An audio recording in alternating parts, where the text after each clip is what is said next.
just had to make this really quick video because someone made a comment. It's one of my first comments. I've not had many, so thanks very much for that. And it made me think immediately to make this video because it's something that I constantly think to myself. It's one of the things I want to just say. A lot of people wonder that, why don't more people stand up? Why don't more people say what what a lot of us are thinking about COVID and the climate crisis, all this sort of rubbish that comes out, all these narratives that are forced upon people.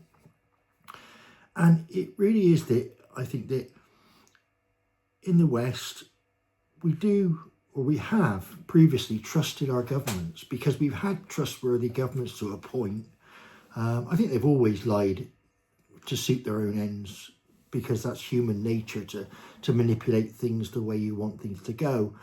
But nowadays it's very much more sinister than that, because what you have is you have politicians from various countries that collude between themselves. It's demonstrated by COVID and demonstrated by this climate emergency rubbish that they keep spouting. That they have an agenda.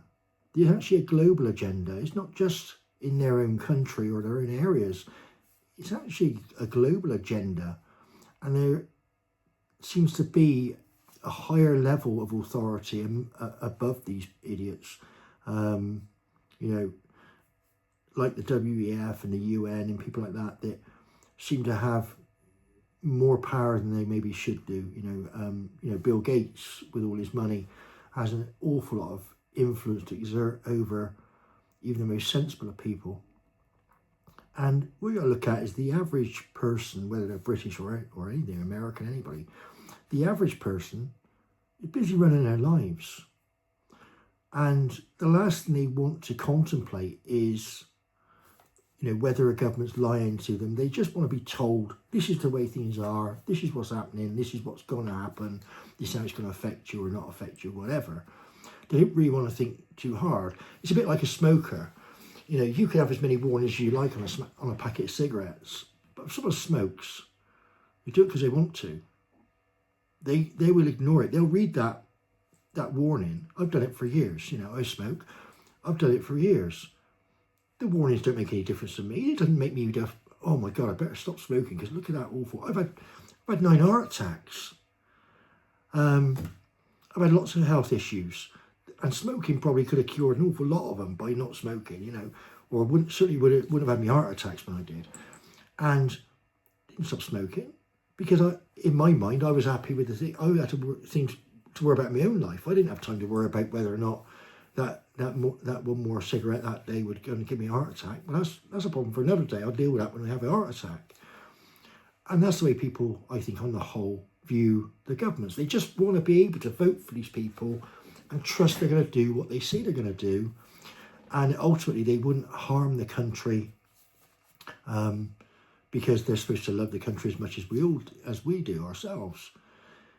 Unfortunately, people are beginning to wake up. It's not that way.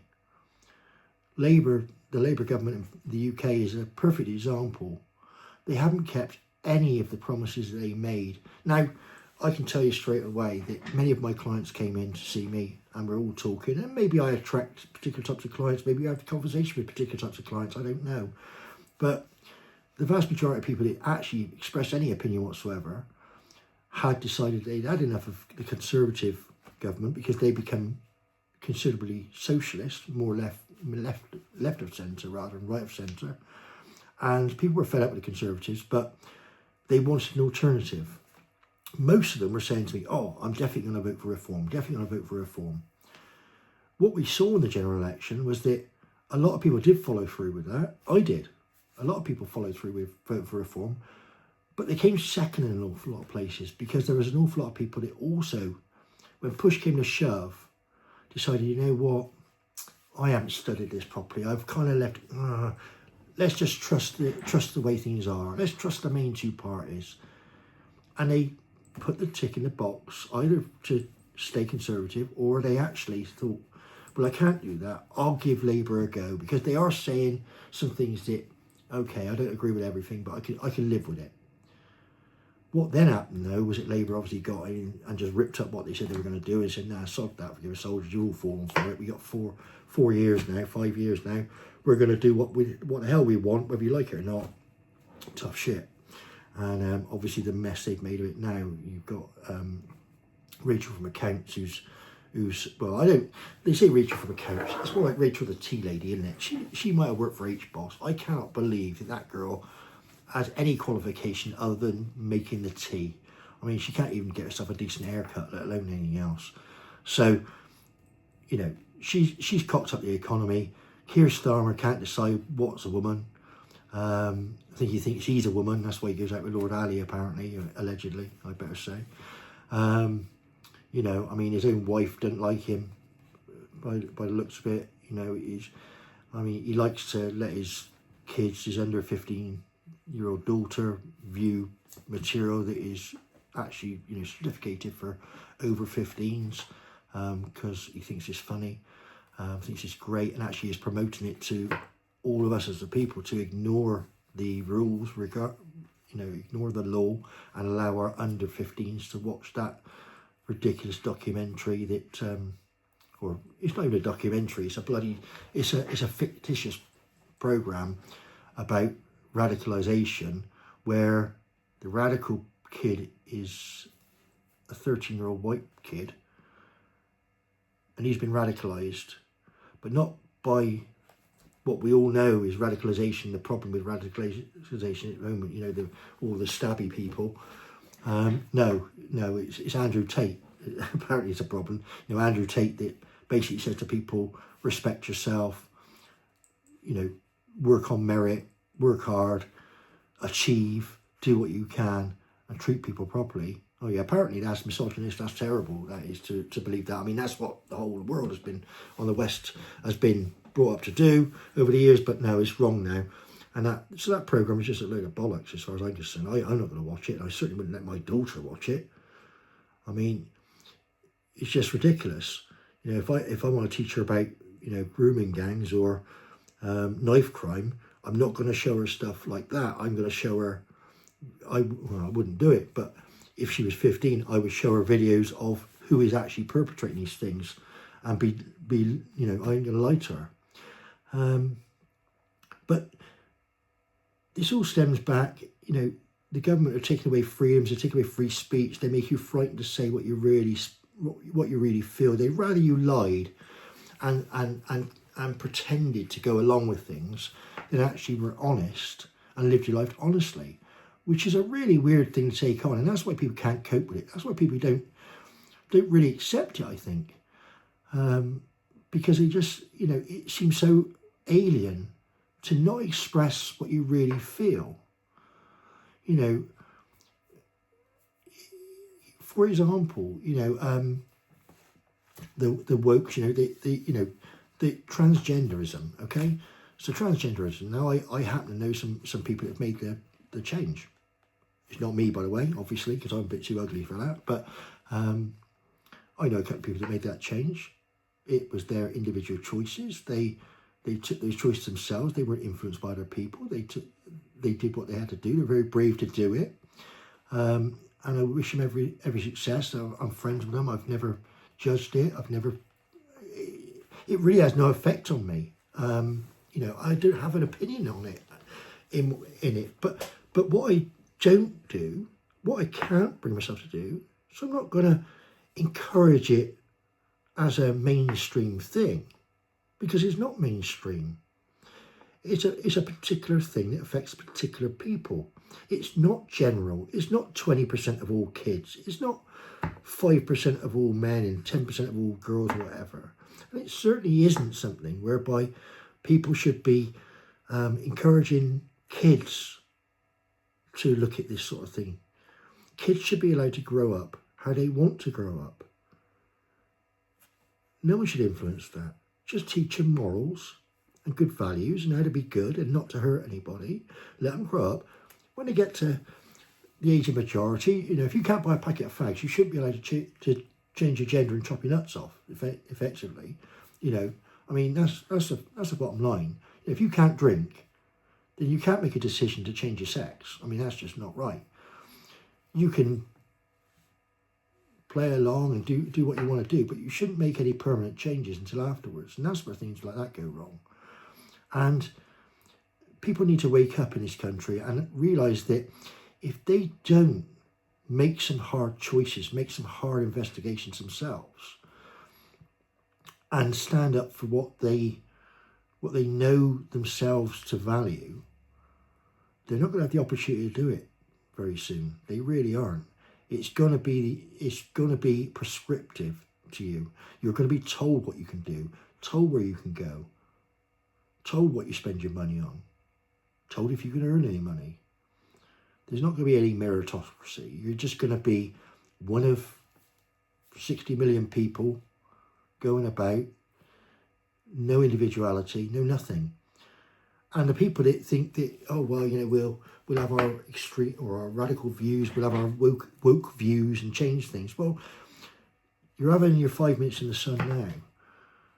But once you've served the purpose which for the elites that are doing this, which is basically to undermine and cause division, so that it's a bit of sleight of hand, really. We're looking that direction when we should be looking at the bigger picture. Once you've served your purpose and things have gone the way they want to, guess who's going to be the first to suffer? It's not going to be the majority of, you know, A and Bs in this country. It's going to be everyone that falls in to the little diverse gaps. It really will be, because that's the easiest groups to target. You take out the little groups. At the moment, they're trying to subvert society overall. They're trying to get us all fighting. And if we're fighting other people, we're not going to even have a look at it. I mean, the climate crisis I've mentioned. Look at the climate. If you look at satellite images of the Arctic Circle back in 2000, there's more ice now than there was back then. But I thought it was global warming and the ice caps were disappearing and all the rest of it. We're going to get so hot. It's going to be like Africa, the Saharan Africa in Lyme Regis Bay. No, it ain't. The world is getting colder because there is no climate crisis. Carbon dioxide is 0.04% of the atmosphere. And man-made carbon emissions are 5% of what is produced every year. 95% of carbon emissions are generated in nature. Nothing to do with man. Nothing to do with us at all. How are we going to impact that 0.04% if we only represent 5% overall of the emissions that are supposedly doing damage, which is not? Because carbon dioxide is the gas of life, just as much as oxygen is. Because without carbon dioxide in the atmosphere, if it goes below 0.03% as a percentage of the atmosphere, all life on Earth will be extinct, plant life and human life and animal life. It will all die. Even a few thousand years ago, scientists think that it was as high as 0.08%. And animal life and human life and plant life was still carrying on as normal. Things were a little bit warmer back then as well, you know, because as we know from facts in science, we've had several ice ages, because what happens is the Earth goes through cycles. She heats up, nature says, right, I had enough of this, let's sort it out. We have a little ice age, that equalises things out and about, bit of natural selection, you know, pattern recognition kicks in. We get through it, come out the other side, it warms up gently, gets to a point, then cools down as ice age. And the cycle keeps going on and on. It has done for eons and always will continue to go on. There's no evidence to say that there's a climate crisis. The only scientists, look at every scientist who claims there's a climate crisis. Look at any paper they publish. See who pays for that paper. See who pays for them to produce that information. I did see a scientist recently doing a talk about the climate crisis, and he investigated all of the papers with regard to climate issues, and he found that of all the papers that were published, so like 80% went straight in the bin. Nobody read them. Nobody paid any attention to them, because they were ones that didn't actually say there was any form of crisis. It didn't say we were heating up or they were cooling down, didn't matter. It was one or the other, didn't matter. But they weren't saying there was a crisis. Then they whittled out a load more where people weren't saying quite the right thing. They finally kept the papers that agreed with the climate crisis as they want it to be. That's the ones they kept. That's the ones that get quoted everywhere. They don't quote anybody else. And in every one of those cases, the scientists producing those papers were funded, one way or the other, by interests that promote the narrative of a climate crisis, and always have. Warren Buffett, greatest investor in the history of the world, as far as I can tell. Everyone, certainly in America, everybody knows him. In Britain, most people in investments would know him. Great investor. And someone asked him once, and they said, would you invest, why, would you invest in a waterfront property, like Obama, Martha's Vineyard and everything else, right on the edge of the ocean, buying these mansions, millions of dollars, millions of pounds, anywhere in the world, really, buying any oceanfront property. Really, if you believe all the bullshit, then those properties, you're only going to enjoy them for a bit. You ain't going to have them for very long, because at some point the sea's going to wash over them, innit? You have a tsunami and take you out. But Warren Buffett pointed out, all your banks across the West will all give you a 35-year mortgage on a waterfront property. Martha's Vineyard, Lyme Regis, anywhere in this country, anywhere in Europe, on the edge of the water, banks will give you a 35-year mortgage. Why would they do that? Why would they lend you hundreds of thousands, tens of thousands, millions of pounds, dollars, whatever, on a property that in 10 years supposedly could be underwater? They're not. They're not going to do it. If there's any chance it could be underwater, and do you think these banks don't do investigation themselves into what's going to happen if they hear about this climate crisis? That's what their risk analysis is going to do. Their actuaries are going to be doing. That's going to be main job. Make sure we don't lose money. We're not going to lend Steve £3 million to spend on a house just so he can enjoy it for a few years. If he's going to be washed away, and we're going to lose our money. Because I don't necessarily have to pay the buildings insurance. They might not get their money back. They're screwed. So the climate crisis is a crisis for politicians. It's a crisis to generate tax. It's a crisis to make certain people much more rich. It's a crisis created to remove your freedoms. It's a crisis that is designed to control you, to make you act in a way that suits the narrative of the time. And the narrative of the time at the moment is to turn this country and many others in the West from being a capitalist free society based on a meritocracy where the harder you work, the opportunity is there that you may well do a bit better. You'll hopefully have the house you want, the car you want, the wife you want, and everything else.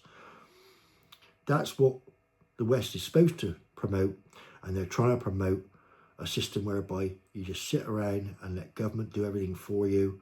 You have no ambition. Jobs are given out basically on the basis of your beliefs, your skin colour, your social media posts and everything else. That's what they want, because that's controllable. Look at your smart meter at home. Your smart meter, fantastic, except they cost more. If you talk to anyone who had one, they all think their electricity bills have gone up. But the main thing about a smart meter is the off switch. If at some point they decide to switch your grid off, they'll switch it off, and you won't have any electric. It's not down to you. You just won't have any electric. There's nothing you can do about it. The smart meter itself will switch you off. So if they have a shortfall of electricity for some reason, because maybe they've got these electric cars somewhere and they're using a bit too much juice, they'll just switch it off. California's already done it. In California, you had a restriction on when you could charge your cars in the summer. Because of air conditioning, the grid was under some stress. So what they said was, even though we only promote electric cars, you're not allowed to buy gas vehicles, we're going to be punitively taxing people like that. What they did was, they said, well, look, you've got an electric car, you can charge on a Wednesday. And you've got one you can only charge on a Thursday. And you've got one you can do a Friday. You were only allowed to charge then. If you were caught charging outside those times, you were in trouble. Serious problems, serious issues, serious criminality. But what if you had to get to work and your electric cars ran out of juice? What if you had to go to the hospital? What if you had to be somewhere, do something? What if you wanted to do something? Bugger the stuff you have to do. What about your just basic freedom to be able to pop to the shop or pop and see your friends or go out for a game of pool or whatever it might be? All that was taken away. And the easiest way to do that is this constant creep of control. It's sickening. And at some point, people have to stand up and do something about it. But what they've done is, certainly in Britain, the demise of the pub is a war they've won in a way, because there's so few pubs nowadays. Years ago, if you wanted to meet your friends and talk about things, and maybe, people would talk about the disruptive effect of government, and maybe they talk and do something about it, protest, whatever. Can't do it anymore. No one goes to the pub anymore. You've been priced out. You can't smoke, you can't drink, can't do this, can't do that. Pubs are all shut. So where'd you go to meet your friends? What if the people from the Nag's Head get together and decide, well, we're gonna go and protest Parliament? Tell you what, let's go to the next pub and talk to them, see if they want to come.